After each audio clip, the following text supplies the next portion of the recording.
Hi friends, இன்றைக்கி நம்ம LCM ஹெச்சிஎஃப்லேருந்து ஒரு டிஃப்ரெண்ட்டான கொஷின் பார்க்கலாம். ஃபஸ்ட்டு ப்ரீவியஸ் இயர் கொஷின் பார்ப்போம். ஃபஸ்ட்டு கொஷினை வாசிக்கலாம்.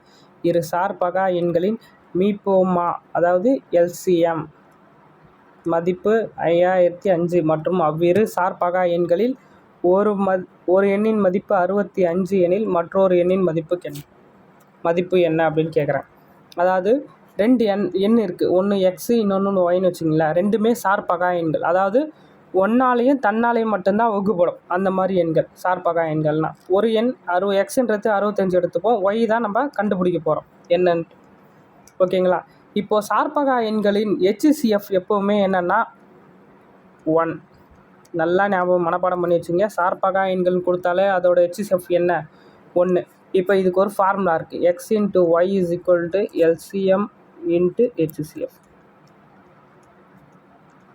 நமக்கு எக்ஸோட வேல்யூ தெரியும் 65, ஒய் தான் கண்டுபிடிக்க போகிறோம். அதாவது இன்னொரு நம்பர் அடுத்து எல்சிஎம் கொடுத்துட்டாங்க, எவ்வளோ?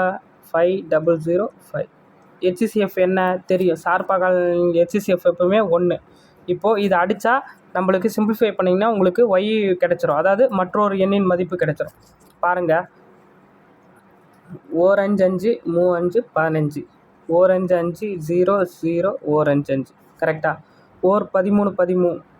ஓகேங்களா? 100ல் எத்தனை வாட்டி வரும்? 7 வாட்டி வருமா?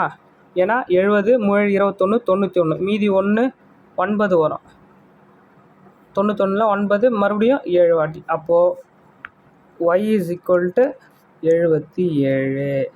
ஓகேங்களா? அவ்வளோதாங்க. ஆப்ஷன் ஏ தான் ஆன்சர். பாருங்கள், 77 தான் ஆன்சர். ஓகேங்களா? இது ஒரு டிஃப்ரெண்ட்டான சம்மு. நீங்கள் நல்லா இந்த ஃபார்முலாவை மனப்பாடம்.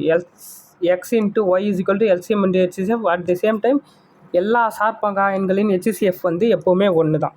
ஓகேங்களா? தேங்க்யூ. உங்களுக்கு எதனா டவுட்னா கமெண்ட் பண்ணுங்கள், நான் உங்களுக்கு கண்டிப்பாக ரிப்ளை பண்ணுறேன். தேங்க்யூ.